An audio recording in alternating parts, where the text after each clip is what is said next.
네, 안녕하세요. 와주스키입니다. 자, 어제 라이브 방송했는데 시청자분들이 꽤 많이 들어오셨었어요. 700명 정도인가? 아무래도 증시에 대한 이제 불안감 때문에 관심을 많이 가져주셨던 것 같습니다. 네, 그래서 이제 오늘도 어제에 이어서 시장에 대해서 이야기를 해보도록 할게요. 자, 이제 코스닥이 이제 긍정적인 건 뭐냐면 전일 마이너스 2% 이상 일봉상으로 빠지면 이제 회복해 줄 때 전일 대비 2% 이상 올라와 주면 또 이제 반대의 상황이 또 적용이 됩니다. 그러니까 제가 늘 강조했듯이 이 코스닥이란 시장이 멘탈이 좀 약하기도 하고 잘 무너지기도 하지만 그렇다라고 해서 이 자본 규모가 작은 시장은 아니에요. 작은 곳은 아닙니다. 개미들이 아무리 용 써도 움직이는 시장은 아니에요. 네, 이제 글로벌 자금들에 의해서 주도적으로 움직일 수밖에 없는 시장이라는 거죠. 자, 그러면 이제 오늘 일봉상으로는 2.76% 상승을 했어요. 네, 이거는 이제 긍정적이라고 볼 수가 있는 거예요, 이런 거는. 자, 그러나 이제 어쨌든 긍정적이라서 추가 상승에 대한 이제 가능성을 좀 열어놓을 수도 있는데 그 이제 제가 말씀드렸던 포인트가 있었거든요. 이제 530포인트. 네, 630포인트. 코스닥은 630포인트. 금방으로 뭐 찍고 올라왔으니까 뭐 이것도 찍혔다고 볼 수 있는데 이제 코스피는 아니에요. 코스피는 제가 2050포인트를 보고 있는데 여기까지 좀 열려 있습니다. 떨어지는 정도가. 그래서 만약 떨어질 경우에는 이렇게 아마 전개가 될 것 같아요. 만약 이제 코스피는 이제 한번 추가로 살짝 이제 떨구고 올라올 수도 있거든요. 자, 만약 그럴 경우에는 이렇게 떨어지게 되잖아요. 그러면 코스닥은 이미 올라온 수치가 좀 크기 때문에 여기서 보합을 갈 가능성이 좀 있습니다. 그러니까 어쨌든 이제 이 630포인트를 지켜주냐, 그리고 살짝 밀릴 수도 있어요. 밀렸다가 다시 올라와 주냐, 이런 것들도 좀 지켜봐야 될 포인트긴 합니다. 예, 그래서 아무튼 뭐 다행히 오늘 좀 2.76%라는 수급 바탕으로 전체 종목들이 많이 올라왔다라는 것은 저는 좀 긍정적이라고 생각을 합니다. 그래서 너무 걱정하지 마시고 일단은 제가 어제 말했던 것처럼 기존에 물려 있다라고 한다면 이제 각자 이제 손실 금액은 다르겠지만 물려 있다라고 한다면 어느 정도 이제 원금 수준에 왔을 때 매도하는 게 가장 바람직하다라는 거를 좀 말씀드리고 싶어요. 네, 애초에 여러분들이 매수 위치가 그러니까 왜 제가 매도를 얘기하냐면 매수 위치 자체가 보합권 또는 상승할 때 아마 올라탔을 거란 말이죠. 근데 이럴 때는 이제 매도하는 게 더 좋은 판단이 되는 건데 어쨌든 뭐 여기서 매수를 들어갔다라고 한다면 다시 마찬가지예요. 이제 이 차트라는 게 다시 올라올 때 이 부근에서 또는 이 부근에 못 미쳐서 이렇게 다시 떨어지는 경우가 있습니다. 그럼 이렇게 될 경우에는 시간이 또 끌리게 돼요. 시간이 또 끌리게 돼요. 무슨 말인지 아시죠? 여기까지 올라오는 시간이 뭐 일주일 잡힌다. 그 다음 또 밀린다. 또 일주일 동안. 그럼 2주일 정도를 여러분들이 물리고 갈 가능성이 있는 거예요. 전반적인 큰 그림을 봤을 때. 그럼 그 시간 자체가 굉장히 손해인 거죠. 그래서 정리를 하고 어제 말했던 것처럼 690포인트를 돌파하는지 안 하는지 지켜보고 밀리게 될 경우에는 이제 다시 한번 이제 보던 종목들을 매수하는 그런 전략으로 갈아타는 게 가장 효율적이라고 말씀을 드릴 수밖에 없을 것 같습니다. 뭐 여러분들의 선택이고 판단인데 저는 그렇게 합니다. 저라면. 애초에 문제는 뭐다? 애초에 내가 불리한 위치에서 매수했다. 내 잘못이에요. 그런 거. 그래서 그거를 좀 체크하시고 하시면 좋을 것 같고요.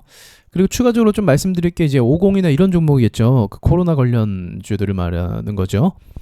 이 종목들이 오늘 큰 폭 다 하락을 했어요. 보시면 아시겠지만 50은 점하를 찍고 시작했습니다. 하한가 박히고 시작했어요. 말도 안 되는 거예요. 사실은 무슨 뭐 악재가 대놓고 터진 것도 아니고 뭐 치료제가 완전히 개발이 됐다 이런 것도 아니고 그렇게 나올 수도 없죠. 근데도 불구하고 점하를 찍어버렸습니다. 근데 제가 누누이 말씀을 드렸지만 얘는 이제 한계치가 전고예요. 그냥 이거는 방송 몇 번 들어보신 분들은 알아요. 그래서 저도 저기서 팔았고 그 다음날 이제 신고가 뚫었기 때문에 뭐 슈팅 나오고 또 이제 고조되기 때문에 올라간 부분도 있긴 있는데 뭐 이런 부분까지 다 잡을 수는 없어요.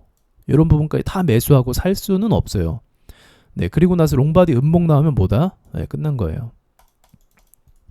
그러니까 이런 것도 물리신 분들은 이미 어쩔 수 없지만 털 기회가 근데 참 기가 막히게 오늘 주긴 했어요. 저마로 찍었는데 상한가를 또 찍었나요, 얘가? 끝까지? 참 웃겨요, 그냥 주식이라는 게. 자, 아무튼 저마를 찍었는데 끝까지 막 밀어 올리다가 다시 주저앉았습니다. 이렇게. 그러니까 고점에서 또 산 사람들은 또 이렇게 돼버린 거지. 그러니까 이런 걸 얘기하는 거예요. 애초에 물리면 올라올 때 팔라는 거예요.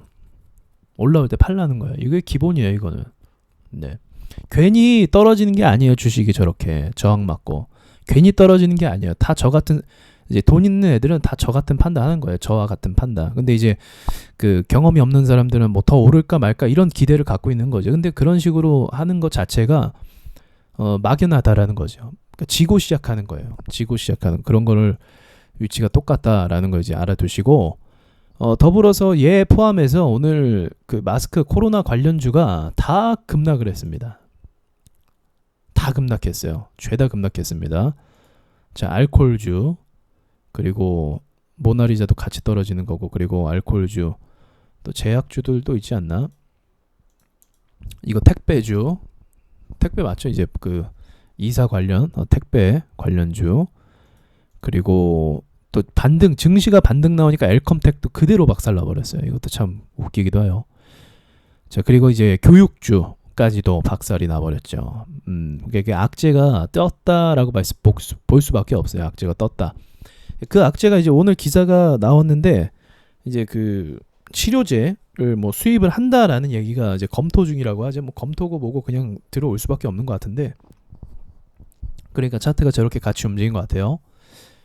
네, 그래서 이제 이제 차트가 이렇게 다 망가진 이상 주가는 이제 힘을 받기가 굉장히 힘들어져요. 망가져 버린 이상. 그리고 이미 누누이 얘기했지만 테마주의 한계입니다. 이런 게 테마주의 한계. 여기서 뭐 더 오를 거를 기대한다라는 건 좀 너무 그 정말 적은 확률에 베팅하는 거예요. 정말 그 말도 안 되는 작은 확률에 기대를 걸고 들고 가는 거죠. 그렇게 하는 건 전 비추천 좀 드립니다. 자, 아무튼 시장이 이걸 좀 짚고 넘어가야겠죠. 코로나 바이러스 때문에 시장이 급락을 해버렸어요.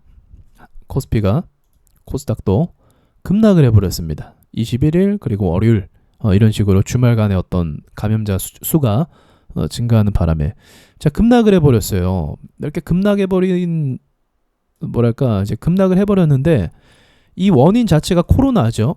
근데 반대로 지금 상황에서 코로나 관련주는 또 급락을 해버렸어요. 그리고 오늘 시장은 2.76% 상승했고 그 말은 무슨 말이냐? 코로나 관련주가 죽었다라고 볼 수 있다라는 건 이제 코로나로 인해서 이 압박을 받거나 떨어지는 부분에 대해서는 거의 반영을 했다라고 볼 수가 좀 있겠죠. 그런 식으로 오늘의 결과를 보고 그렇게 말할 수가 있는 거예요. 사실은 네, 어쨌든 뭐 기술적 분석을 통해서 대응을 하는 거긴 하지만 완전한 예측까지는 어렵거든요. 단기적인 어떤 심리 움직임을.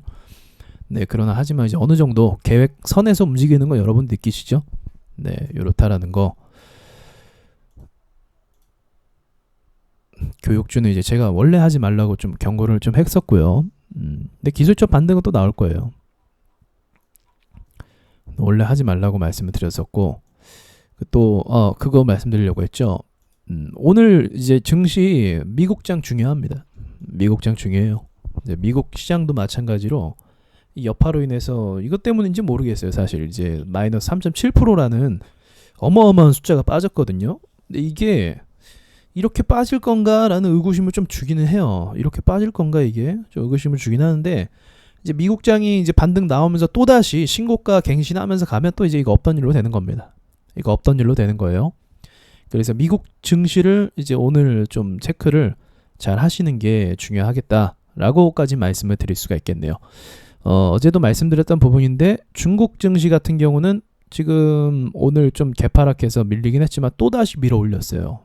이게 이제 진짜 말이 안 되는 건데 이런 말도 안 되는 게 지금 우리가 눈으로 목격을 하고 있네요. 우리가 눈으로 목격을 하고 있어요. 이런 말도 안 되는 상황을. 네, 그만큼 중국 이 증시가 코로나 영향에서 이제 거의 벗어났다. 이 차트 자체로는 이미 얘네는 뭐 위기가 계속 발생을 하고 있는데도 불구하고 계속적인 상승 랠리로 가고 있는 거잖아요. 그래서 이런 부분 또 이제 우리가 체크해 눈여겨볼 만한 부분. 그래서 이게 오히려 우리나라에게 긍정적이에요, 사실. 만약에 중국 증시까지 쭉쭉 빠지면서 막 얘네가 이제 막 부도가 나고 뭐 경제 위기가 어쩌고저쩌고 얘기 돌면은 우리나라 증시 계속 떨어집니다. 진짜로. 계속 떨어질 텐데 차라리 얘네가 반등이 나오니까 이제 별 말이 없잖아요, 위에서. 별 말이 없으면은 우리가 심리적으로 좀 악영향을 덜 받는 거예요. 그러니까 이렇게 볼 수 있어요. 좀 기분 나쁜 말일 수도 있는데 차트로만 놓고 보면은 얘가 대장주예요. 얘가 대장주. 한국은요, 지금 한국 시장은 그냥 후속주와 같습니다. 네, 뭐 주도할 만한 그런 게 없어요. 이제 세계 무대에서 지금 상황에서는 뭐 주도할 만한 어떤 특별한 그런 게 없기 때문에 이제 여러분들이 차트를 추종해서 보시려면 미국 증시 그리고 중국 증시 이 두 가지를 지금 상황에선 좀 잘 살펴보면서 대응을 하면 될 것 같습니다.